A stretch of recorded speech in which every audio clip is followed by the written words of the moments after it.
کسی گڑی ساز کی دکان پر ایک گڑی پڑی تھی. بہت پرانا تھی, وہ چلتی بھی نہیں تھی, لیکن پھر بھی انہوں نے دیوال پر لگایا تھا. لوگ آتے دیکھتے لیکن واپس چلتے. وہ لوگوں کا مسئلہ بھی حل ہوتا تھا اور اس گڑی کو بھی دیکھتا تھا. ایک دفعہ ایک آدمی آیا اور اس سے پوچھا, صاحب جی آپ ذرا بتا سکتے ہیں اس گھڑی کا کیا مطلب ہے؟ وہ چلتی بھی نہیں ہے لیکن پھر بھی آپ نے دیوال پر لگائے, یہ خراب ٹھیک نہیں پاتی. انہوں نے کہا نہیں, اس میں کوئی راز ہے. اس آدمی نے پھر سے سوال کیا, صاحب جی کین یو ایکسپلین؟ تو وہ آدمی نے کہا کہ ٹھیک ہے میں آپ کو بتاؤں گا. انہوں نے کہا کہ جب میں چھوٹا تھا تو میرے باپ نے مجھے یہ دیا تھا کہ آپ یہ لے لیں اور آپ اس کا خیال رکھیں.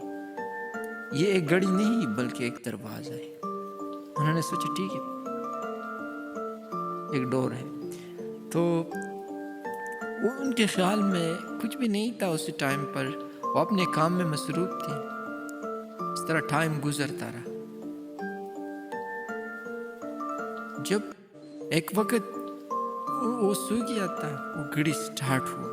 انہوں نے ٹک ٹک کرنا سٹارٹ کیا تو وہ آدمی کے ذہن میں آئی شاید ابھی وہ ڈور اوپن ہوگی. انہوں نے کام کرنا شروع کیا, کام کو بڑھایا. وہ کام اتنا بڑھ گیا کہ بہت لوگ آتے تھے ان کے پاس کام کے لیے. انہوں نے بہت خوب پیسہ کمایا. ان کو اپنے باپ کا یہ نصیحت آ گیا, گھڑی کا مطلب ڈور ہوتا ہے. تب بھی تمہاری گھڑی آ سکتی ہے, آپ نے محنت کرنا ہے. ایک دن تمہاری گھڑی چلنے لگے گی, تمہارا ڈور اوپن ہو جائے گا.